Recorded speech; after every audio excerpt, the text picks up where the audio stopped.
Welcome to Real Talk, Real Growth. I'm your host, Linda Ostovitz. You know me as direct and to the point, real talk, and always looking for ways we can connect and help each other prosper. Real growth. Join me each month as I have meaningful, practical discussions with guests who are on the cutting edge of business. We'll talk and you'll grow. This is Real Talk, Real Growth.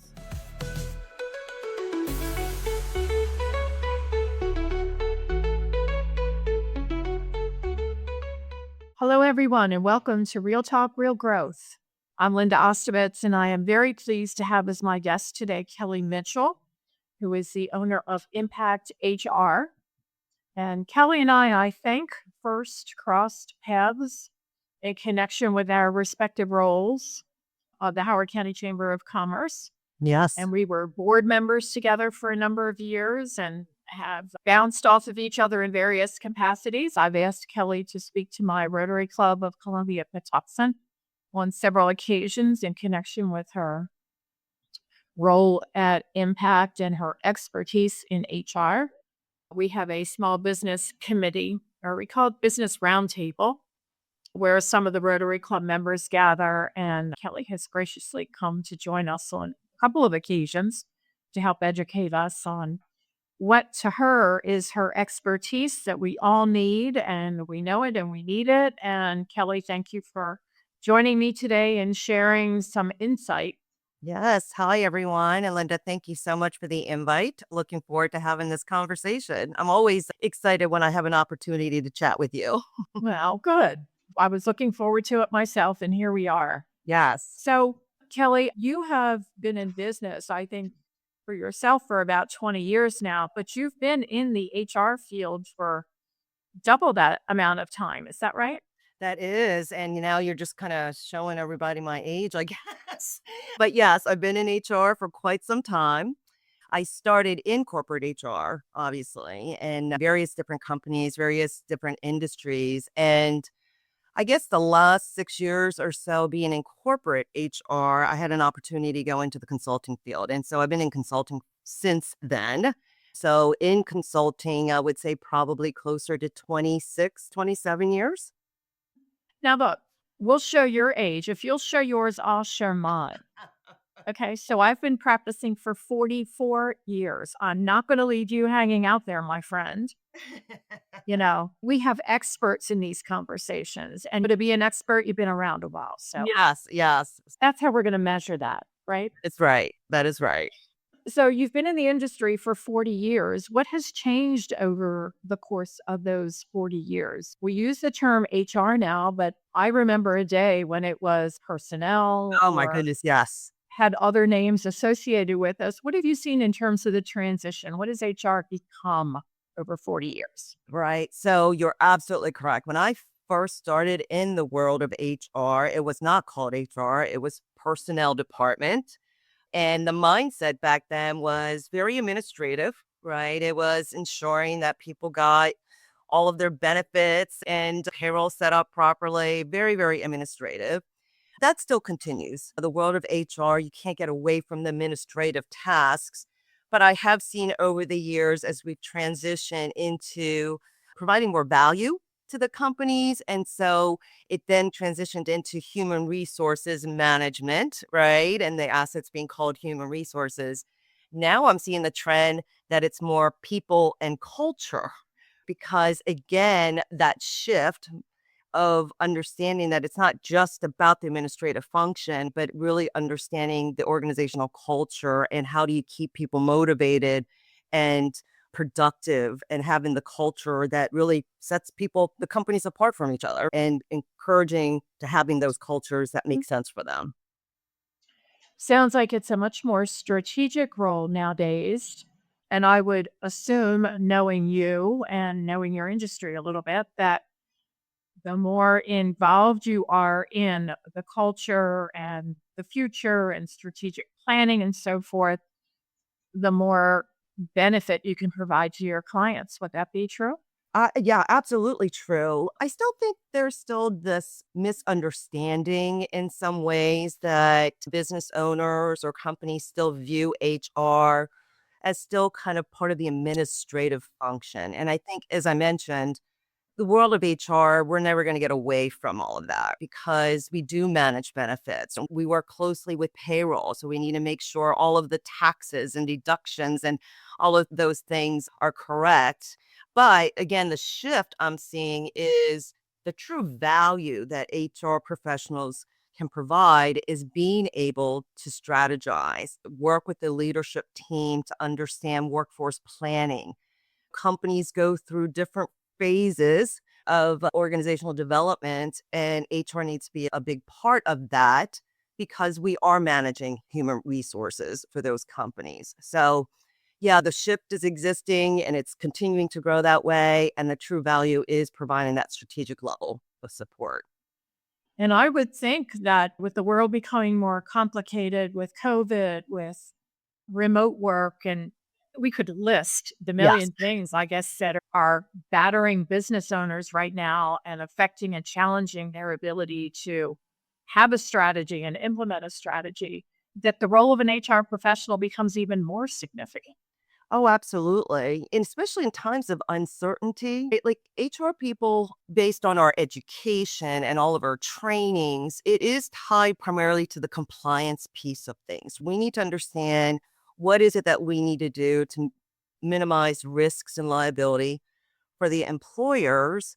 But in times of uncertainty, that's where truly HR professionals need to do more. They need to step up more to provide some level of certainty for the employers and for the organizations. And yeah, during all of throughout COVID and even now with changes in some regulations under the new administration, it's just times of uncertainties when HR needs to step up and they need to provide and step into that strategic role so that they can be ahead of the game and being able to advise and consult and guide the leadership team. Being a lawyer, I get to say this. In this litigious society that we're in, I would imagine employers are always looking over their shoulder, especially when it comes to firing somebody or cutting a benefit or changing a policy. We're always looking over their shoulder with, do I have liability? Am I going to get sued? Right. And I would imagine you're the first phone call when somebody's considering that. Yeah, absolutely. Now, granted, there are some companies out there that do it anyway without any advice or guidance. And unfortunately for those employers, that what happens is that then something comes back, right? And it hurts them because they didn't get that advice up front to ensure that whatever decisions they want to make or policies they want to implement, they didn't get that insight and to do it right out of the gate. So let's talk about that in a minute. I know I have found in my 44 years of business, being in the business of practicing law, that as businesses grow, there's always a moment in time, and maybe more than one moment in time, where a business owner says, gee, is it time for me to hire someone? Is it time for me to bring in the HR expert? Oh my goodness, it's going to cost me money to do that. And there's this real balancing act that goes on with a business owner to know when it's time to spend that money on the professional that they need, which first of all moves them out of a space where they don't have the business being because they don't have the skill set. But secondly, frees them up to go do what they're really good at and let the HR professional do his job or her job. So my question to you, Kelly, is for our listeners out there who are saying, gee, I'm a one-person shop or I'm a 10-person shop. Is it time for me to engage an HR professional? What advice would you give to those individuals? Yeah, like, when an employer hires their very first employee, there's obligations and requirements for them because they're now an employer of an employee. So it starts from the time that they hire that first person at understanding what they need to be in compliance with. But as they grow, certainly there's that time when they go, okay, it's just too much for me. I can't wear this HR hat, right? Because there's too many people, there's too many laws, there's too many things that I just don't know what I don't know. To answer your question, in the HR profession, we've grown up under this premise that, every 100 employees, you should have an HR professional, a knowledgeable HR professional. I personally think, my opinion only, that has changed over the years. And I really think it's dependent upon the size of the organization, where they are in their business cycle, what industry that they're in, because based on that industry, there's other requirements and other regulations that apply to them and not just, from a EEOC basis, if you will. I always like to tell employers that when they're going through this question about when is that right time for us to either consider hiring someone or even Mhm. outsourcing this, I always share with them to really look at not just in the moment of their business, but where do they want to go with their business? What does that growth look like for them? Certainly, yes, you can have an HR person write a handbook for you if you've never had one or update it. And those are easy enough things to do that you can outsource. You can get attorneys like yourself, right? Or someone from your firm to do that. But that ongoing advice and consulting and developing and implementing and executing the necessary policies and procedures, it really is to say, okay, where do we want to go? If our strategic goal or objective is to double the size of our organization in the next 12 months, well, you know what? We want to be ahead of that 8 ball. So it's really, in my personal opinion, I don't think that there's a magic number for that. I think that it really depends on the organization and where they are. So we come back to, again, this is my word, strategic. Yeah. Hmm. You got to look at the organization and all the things that you've mentioned to figure out where they want to go. And it's a plan. It's not an action, it's a plan. Yeah, absolutely.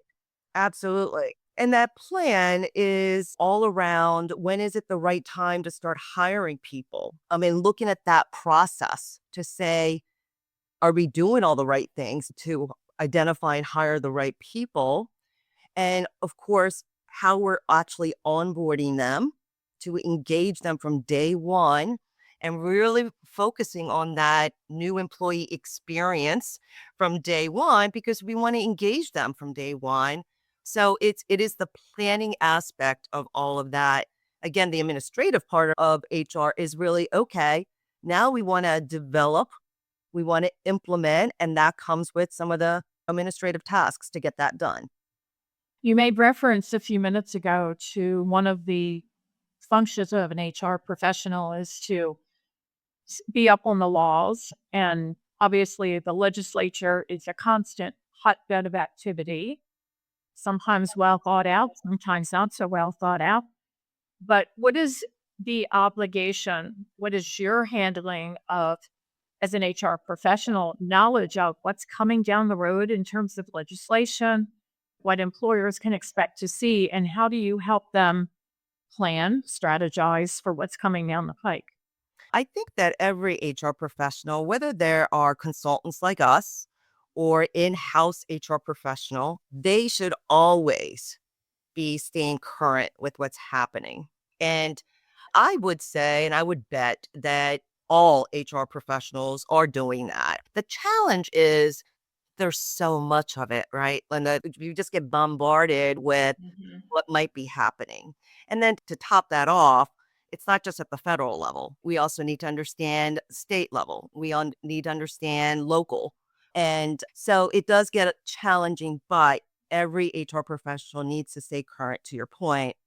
And the way to do that is, especially if we're certified, my team and I, we're all certified HR professionals. And what that means, just like CPAs and other professions out there, that we need to keep up with our continuing education credits. And through that, we are able to stay current. We're able to know what we need to know so that we're advising our clients to be prepared for anything that's happening.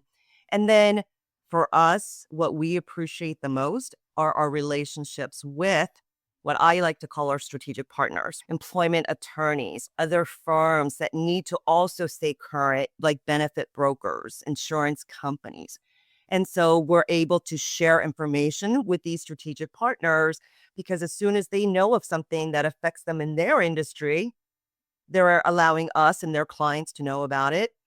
We know something, we're sharing that out with everyone, our partners, our alliances, our clients as well.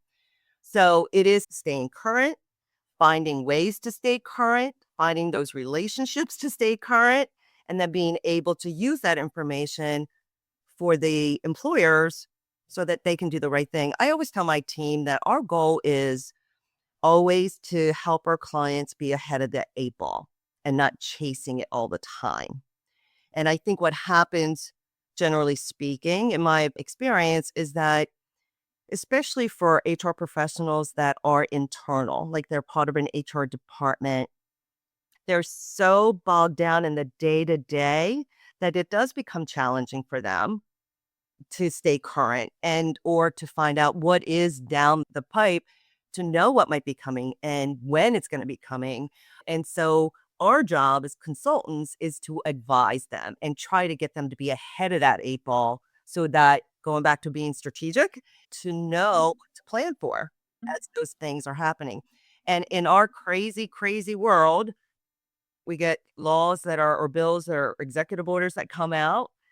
And then all of a sudden we're told, well, wait a minute, I don't think it's going to happen. So it may change, or it may not even go through, or not be agreed upon. And so it's all of that uncertainty. But yet the law comes out, or this executive order comes out, and it says, okay, it's going to be effective July 1st. So now all HR professionals are scrambling to say, okay, we want to be ahead of the game. We want to start doing all of these things. And then all of a sudden, a month before July 1st, like June 1st, we're told, oh, never mind, hold off on doing anything right now. So it's just that chasing all the time, but it's also important being ahead of the game and knowing what is coming down the pipeline. I know it's kind of long-winded to answer your question. But, it's interesting because being an attorney, it is not uncommon to see that legislation is passed, a law is passed that is intended to accomplish some goal. But the law passes and the regulations, which is how you actually carry it out, Yes. nobody's thought about. Right. We have a law, okay, this is supposed to happen. And as we know, in the last several years, there have been a lot of things that have hit employers in terms of hours and minimum wage and a whole lot of things that have hit employers. But the meat of how you're supposed to carry it out doesn't get addressed by the legislature in the form of recommendations until Right. long after the effective date of the statute, right? Right. Which I guess then puts everybody in a posture to rely on you all, the experts, for how you think the best way exists to effectuate and to carry out the goal of the statute. This is not a word I use in my normal parlance, but I feel like you are part of an ecosystem. Again, not a word I use regularly. I probably shouldn't even use it, but that you're part of something so much bigger than Impact HR, because you do have these other experts and professionals that you interact with on a Oh, regular basis, and sure. you share information so that you together have the collective benefit of all of you, like you say, to put your customers in the best position to be able to plan for things. So I wanted to go back to what you mentioned about the regulations part of it, when Mhm. we get these laws and not really understanding the regulatory requirements behind that law. When I was just in a meeting yesterday, and that's exactly what I had said. I said the problem and the challenge is that these laws get passed, but no one's thought about how is it going to be executed. And so then that creates all of this additional burden for small businesses to try to figure it out so that they can be in compliance, because no one's really thought about the impact of the execution, the regulations, and how to comply with those regulations. And when just recently, with a lot of these changes, to your point about us being that resource and allowing our clients to know what is happening and how are they going to execute, because these laws have come into play, we do get, as soon as it hits, we're just getting bombarded, because again, there was no clear definition about how businesses move forward with that new law. So I just wanted to make that comment. And you go back to that word compliance, which was a word we started with early on in this conversation. And I'm sure there is a fear. Okay, wait a minute, I've got to do this, but you haven't told me how. Right. So we turn to Kelly Mitchell and Impact HR. We say, okay, give me your best advice based on your extensive experience for how I should work to be compliant. Which, how long has your company been in existence, Kelly? So I launched Impact HR in 2006. And when I launched it, I had a business partner. So she and I grew it. And then in 2012, I believe it was, she decided she wanted to retire and go live her personal vision, and good for her. So since then, I've been a sole member, and I have a team of, right now, there's a total of 11 of us. And then I have a team of wonderful, wonderful partners with some independent contractors, senior level HR professionals. So we are coming up to our 19th year in June. Congratulations. Thank you. Thank you. I have a wonderful team. They're just incredible. And knock on wood, we've been very fortunate to have the clients that we have and being able to do what we do. And I would imagine, again, as we hinted at previously, there may be people who can hire you full time, hire you for a project, hire you for particular advice. What are the types of services that you offer to your clients? Yeah, thank you for that. So there's kind of three primary ways that we get engaged by our clients. And when I say clients, our clients are in every industry you could possibly think of, at every size and location. And I think that's one of our strengths, is that we are able to do that. We're not limited to industry. We're not limited to particular size. We're not limited to just Maryland-based employers. But there's three primary ways that we get engaged. The first is, as you mentioned, projects. So they have a specific project. They need extra hands to get that project completed and delivered. So some examples of projects: we do a lot of compensation work. We do a lot of training and development. We do HR assessments, audits, employee surveys. So they're very specific. It meets a specific need that the client might have.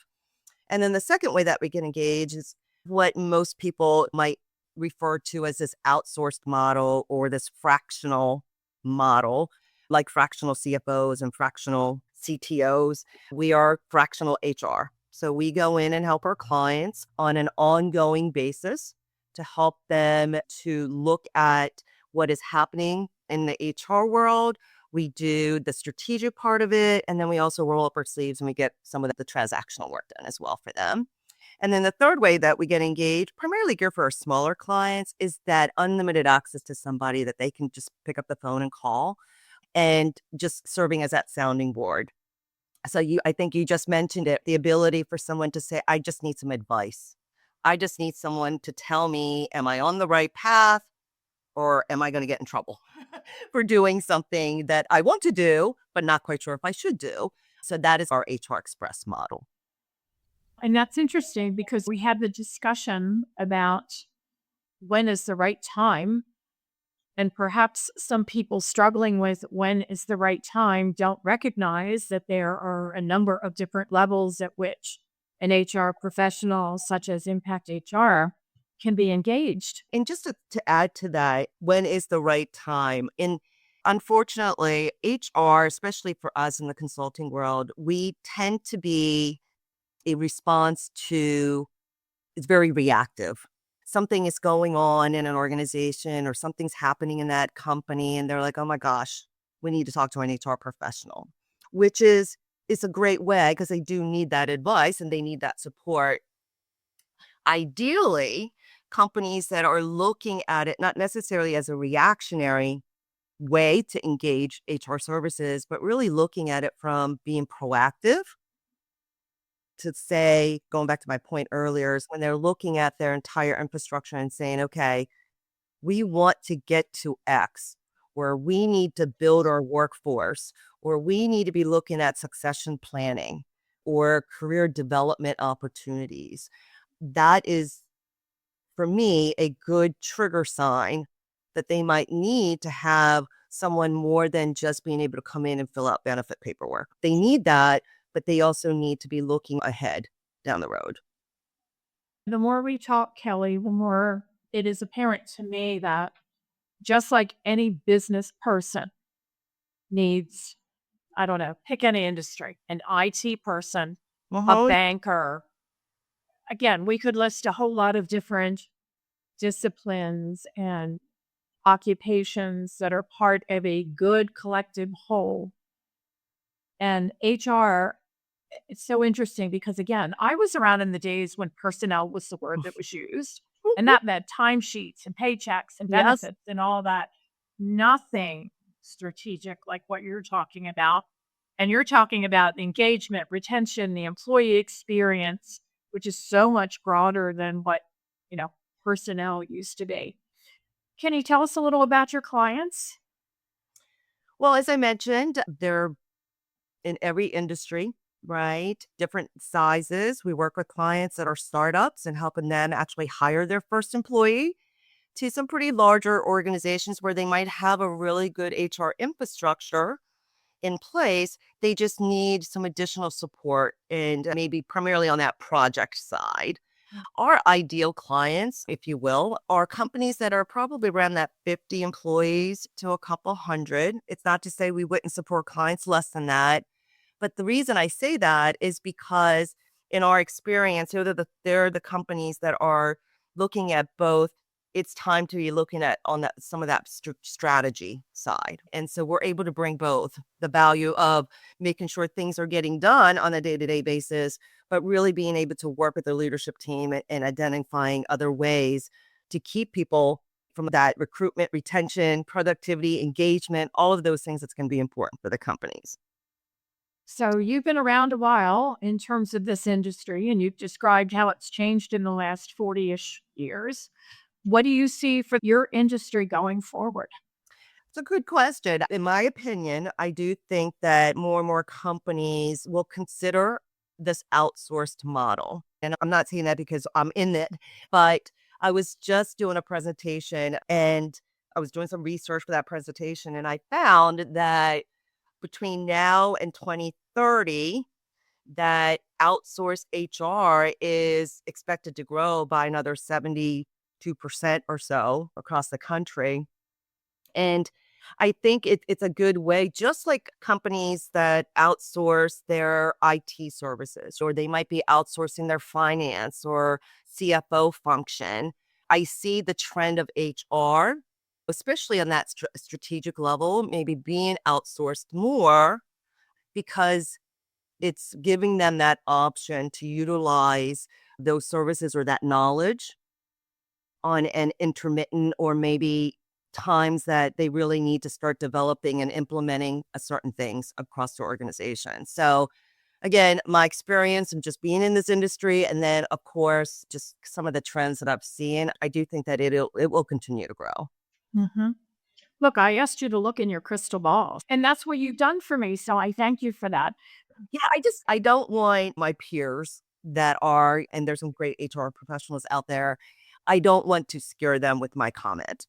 Yes, I do think outsourcing is going to continue and it's going to grow, but I strongly believe that companies cannot be successful without having the right HR professionals to support them for sure.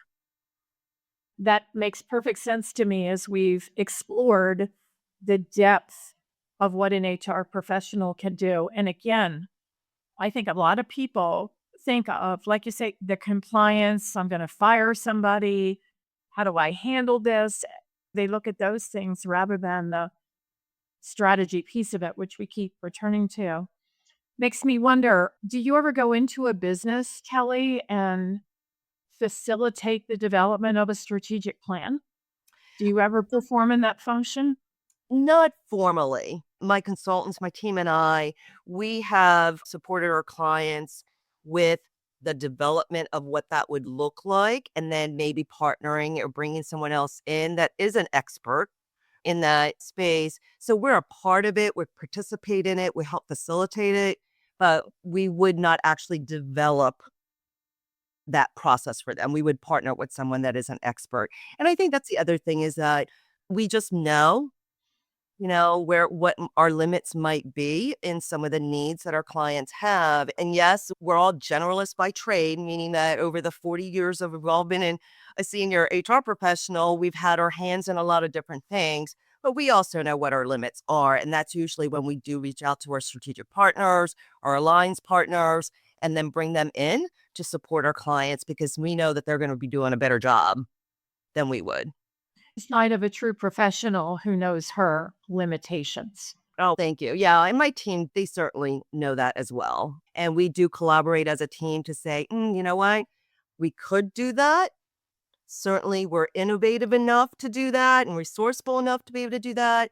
But is it really the best for our clients to do that? Or should we bring in someone that we know that could be doing such a better job? A true professional knows how to say that. It took some time, Linda, for sure. When I first started, it was like, oh God, does that fall under the HR umbrella? Of course it does. Let's figure it out and we're going to get it done. And truth be told, probably back then we might have been better off bringing in a partner because we spent a lot of time and energy to make sure that we were delivering it at that level we wanted to.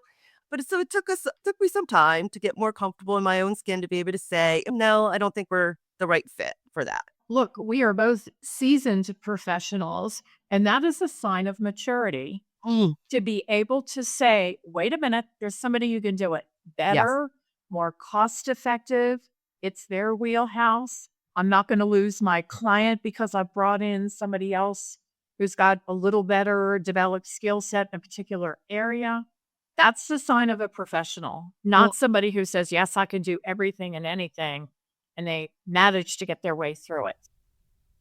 And our pitch to our clients is that when you're looking at your human resources, which is the most expensive outside of your salary, our job, whether we're a consultant or whether we're an internal HR professional, is ensuring that everything that touches across that employee life cycle is aligned with what the company wants to do, where they want to go.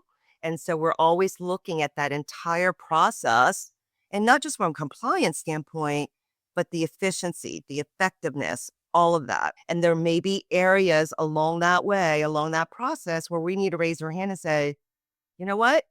I think yes, we could probably do this, but there's people out there that could do this better than us. So those partnerships are very, very important. For sure. Kelly, you have always been so generous with your time and sharing your expertise and trying to educate us, oftentimes at my request, for what we should be thinking about and when we should be thinking about it. And today is no exception to that. So thank you so much for sharing your time and your expertise with all of us. Well, thank you. Our audience, Kelly Mitchell, Impact HR. She is a local Howard County business with a wonderful reputation. And as I say, Kelly and I have been on the board of directors of the chamber together. And I don't invite anybody to come to my space who I don't respect anyway. So, Kelly, thank you so much. Appreciate you being with us today. Follow, subscribe to Real Talk, Real Growth. And next month, we will have another conversation of interest that'll get us all thinking. Yeah, thank you so much. It was a lot of fun. It was a pleasure. Thank you.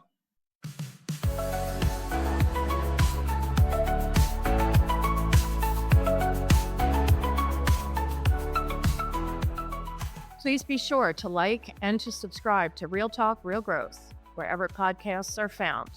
Join me each month as we discuss a new topic of interest. We'll talk and you'll grow.